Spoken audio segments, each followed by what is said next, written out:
भल्या पहाटेपासून कोकिळ ओरडतो आहे. त्याचबरोबर तिकडं पण त्याचा प्रतिसाद म्हणून एक मित्र तो पण ओरडत आहे. आता शांत बसल्या, मी इकडं आली एकदम. मला बघत असेल तो. ढग कशी दिसत आहे.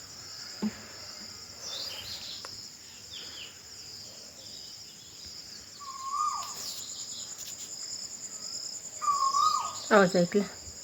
चला, मी आता ते भांडे आणि धुणं काढले आहेत आणि सकाळ सकाळीच मी माझा आवरलेला आहे. धुणं धुवून घेते, भांडे घासून घेते. आतमध्ये कुठं चाललं रे? ये बेडका, चल चल बाहेर. हो बाहेर, हो बाहेर, हो बाहेर. सगळं आवरलेलं आहे आणि सर्व कामं पण आवरलेली आहे. आणि आता वाजले आहे 6. आता अख्खाच आवरलं का नाही बघते. बॅगी वगैरे घेते, पाणी वगैरे, पाण्याची बॉटल घेते आणि निघतो. चला, माझं तर आवरलं आहे, अख्खाचं आवरलं आहे. काकांची देवपूजा राहिली. बसले आता बटपात. आता वाजले ते जवळजवळ 6:15 झाले. सकाळ सकाळी आम्ही आलो. सारे दुकानं बंद आहे. म्हणजे किती 6:30 वाजले आहे. शाळेच्या मुली आले म्हणजे मग गाडी असेलच 6:30पर्यंत. लवकर आलो आहे पण शाळेच्या मुली दिसल्या त्याच्यामुळं आता गाडीचा टायमिंग झालेला आहे. त्या दिवशी गेली होती मी कोपरगावला आणि म्हणजे आम्हाला कार्ड बनवायचं आहे आणि याचं एस-टीचं कार्ड बनवायचं आहे. बोलवते आता. कधी बोलवते म्हणजे 1 महिन्याने. सकाळ सकाळी मस्त असे फुलं लावले मी, फुललेले केसांना गुलछडीचे. आज किती 20 तारीख आहे ना? 19 तारीख आणि राहिले किती 7-8 दिवस राहिले. बळाबळच आहे. किती भारी दिसतं. आपण उभं राहून कपायला कळत ते काय तिकडे जागा आहे तेव्हा बसायला. दिसले का? चल मग, गाड्या पाय. तू म्हटल्यावरती येणार आहे का? टपरी सोडून तर काही दुकानं उघडलेले नाही. गाडी सुद्धा हिरव्या कलरची ना, कळाली सुद्धा नाही गाडी कधी आली कधी नाही. चला मैत्रिणींना, आता तुम्हाला कळालं असेल की मी कुठे चाललेली आहे. तर हो, अर्थात MCNC कार्ड बनवायला चाललेली आहे. म्हणजे स्मार्ट कार्ड एस-टीचं, जे महिलांसाठी 50% सवलत दर देते त्यासाठी. 2 दिवसा अगोदर मी केलेली होती. तिथं माझं तहसीलदार कार्यालय जे आहेत ना, तिथं काम पण होतं आणि दुसरं म्हणजे ह्या स्मार्ट कार्ड आणण्यासाठी सुद्धा मी गेली होती. पण मग काय झालं, माझं ते कार्यालयामध्ये काम होता जवळजवळ 10 वाजले आणि 10 वाजता मी ST स्टँडवर आले. पाहते तर काय इतकी प्रचंड गर्दी होती आणि जवळजवळ 11 वाजता ते जे नोंदवायची वेळ असते ती संपलेली होती. आणि मग मी घरी आल्यानंतर काकांना सांगितलं. काका नोंदवून आले पण राहिले होते मी आणि अक्का.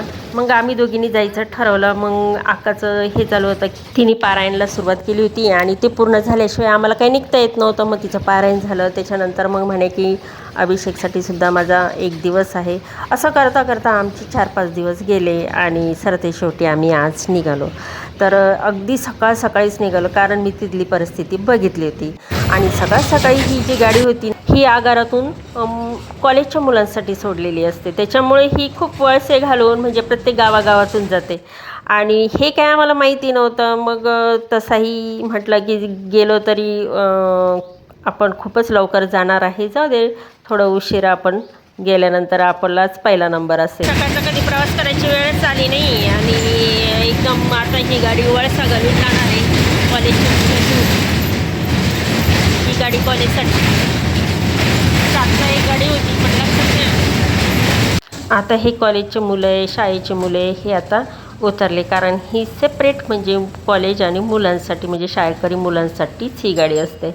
म्हणजे आता आम्ही कोपरगावला जवळजवळ अर्धा तास उशिरा जाणार आहे आणि तिथं कुणीच नसणार आहे हे मला असं वाटत होतं. 6:45 झाले तरी अजून दुकानं उघडे नाही आहे. आता इतक्या सकाळ सकाळी निघालेलं असल्यामुळे साहजिकच मनामध्ये येत होतं की आता लवकर तिथं कोपरगावला पोचणार आहे. म्हणजे जवळजवळ 6:15 साडेसातला तर पोहोचू आणि तिथं आपलाच पहिला नंबर असणार आहे. कारण इतक्या लवकर कोणी आलेलंच नसन. पण नंतर हा विचार जो मी केलेला आहे ना, जो अंदाज केलेला आहे ना, आता तिथं गेल्यावर कळेल की मी किती अंदाज हा खरा लावलेला आहे किंवा किती चुकीचा ठरलेला आहे. तर चला आता वेळ बसावं लागेल. आता 7:30 7:15 झाली.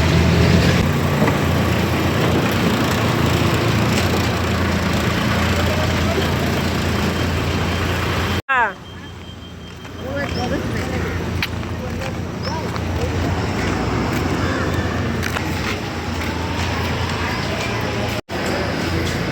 बया बया बया बया बया बया बया अक्का बघ बया काय करणार म्हटलं आम्हीच पहिला आलोय. बाबो हे बाय जागा पाहिलं ना, हे बघ जागा म्हटलं. बस आता जर आपली नाही नाही ही काही रांग आहे. हा बस आता.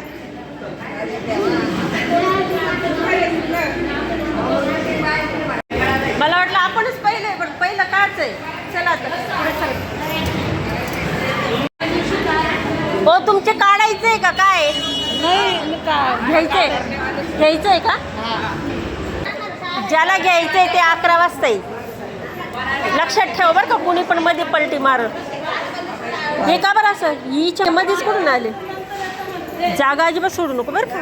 लक्षात ठेव कोणत्या बायांच्या मागे. हां नाही नाही ते नंबर लागलेले. आता वाजले 7:15. किती वाजले माहिती का? नाही 7:30 वाजले. लवकर आलो ही रंग ही बाई आता हीच 10 वाजेपर्यंत पुरल. समजलं का? एकेकाचा नंबर लवकर होत नाही बरं का. त्याच्यामध्ये ते वठले पाहिजे ना आपले आधार कार्ड. आम्ही आलो NCMCचं कार्ड बनवायला आणि किती गर्दी बाई सकाळ सकाळीच. तरी सकाळी निघालो 4ला उठून सगळं आवरलं आणि त्याच्यानंतर मग 7 वाजले 7:30 वाजले. तरी अक्कामध्ये लवकर आलो. 8 वाजले. 8 शनिवार असल्यामुळे आज लाईट बंद आहे आणि त्याच्यामुळं आमचं काही काम झालेलं नाही आहे. आणि म्हणतात गावात येणार आहे सगळ्यांच्या टप्प्याटप्प्याने. मग बघू आता. अक्काची तर पहिली वेळ होती, पण माझी दुसरी वेळ होती आणि दुसऱ्या वेळेला सुद्धा माझं काम झालेलं नव्हतं. अर्थात नाराज तर होणारच. मग आता काय, आता म्हटलं चला नाश्ता करूनच घरी जाऊ. आता नाश्ता करायला जाऊ. चल हिला घेऊन जाते ना. हिला कोपरगावचं काही माहिती नाही, संगमनेरचं माहिती आहे. मला माहिती आहे कोपरगावचं. मी तुला आता दाखवते काय खाळू. मी प्युरिफायर करायचं पाणी नाही का, त्याचे ते नाही का, ती तिकडून आणायला गेली होती अशी इकडे सरळ अशी. किती लांब बापरे, एवढ्या लांब. कामच नाही झालं ना. इथंच लई चाललं होतं अभिषेक राहायला ते होऊ दे, माझा पाठ राहायला ते होऊ दे. मग एक दिवस लांबत गेलं त्याच्यामुळं काय झालंच नाही. असं आता गावात येणार आहे. 5-50 रुपये जास्त घेतील पण काय तेच.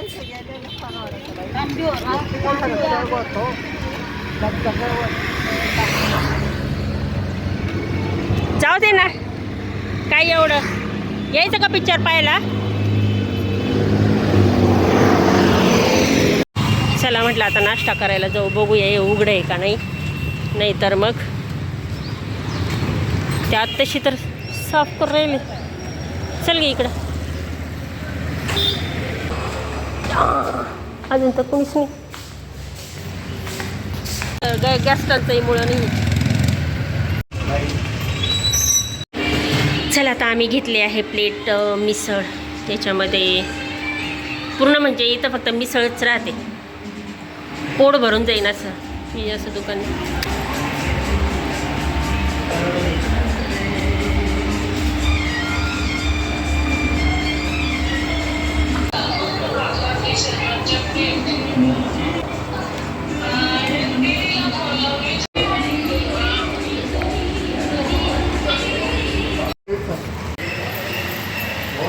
हे बघ देऊळ बंद बघ.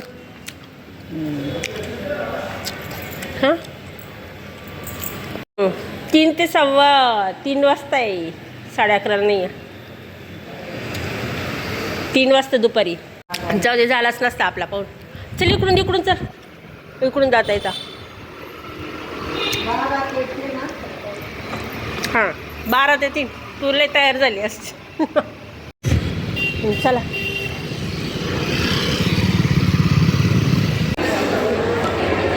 चला, तर आम्ही आत्ताच नाश्ता करून आलो आणि पुन्हा पाहिलं तिथं लाईनमध्ये विचारून, तर ते म्हणे लाईटच नाही अक्का. बरं का, विचारलं मी. आता 10:30 वाजता गाडी, आता वाजले 10:15. आता चाललो घरी. आम्ही आदल्या दिवशीच ठरवलं होतं, म्हटलं जर देऊळबंद हा पिक्चर 12 ते 3 असला तर नक्कीच बघू, पण 3 ते 6 म्हटल्यानंतर आम्ही शेवटी न बघण्याचाच विचार घेतला, कारण 6 नंतर आम्हाला गाडीच नाही घरी जाण्यासाठी. मग सरते शेवटी निघालो आणि बघा इकडं पाटाचं पाणी आहे, त्याच्यामुळे इकडं तरी शेतात पिकं दिसतात, पण आमच्या इकडं एक थेंब पावसाचा नाही आहे. कधी ह्या पेरण्या होतील, कधी शेतं हिरवीगार होतील, याचीच वाट सर्वजण पाहू राहिलेले आहे. आज जेवढी ठरवलेली कामं ते एक पण नाही झालं. देऊळबंद पिक्चर पाहायचा होता, तो पण टायमिंगमुळे पाहता आला नाही, आणि त्याचबरोबर ते NCMCचं कार्ड पण झालं नाही, आणि मग शेवटी आम्ही पोहोचलो घरी. चला आत्ताच उतरलो आम्ही आता, आणि आता वाजले आहे 11:30 वाजले. काय विचारू?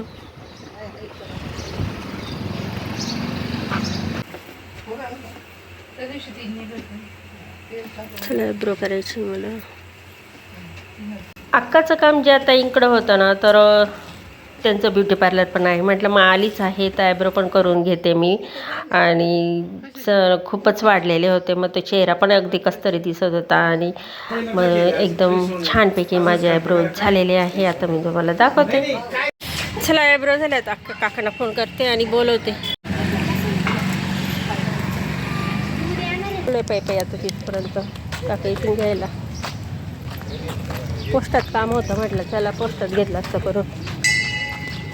जाता जाता आमचेच एक भाऊबंद होते, त्यांच्या गाडीवर मी बसले आणि मला पोहोचवलं. चला मला सोडून गेले, आणि अक्का आली आहे काकांच्या गाडीवर. आता ठीक आहे, ती पण आलेली आहे, आता पोचलीच आहे. चला मग आता चावी घेते तिच्या घरातून आणि मी जाते घरी.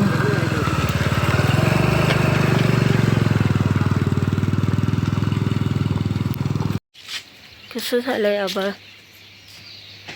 पाऊस येतो का काय?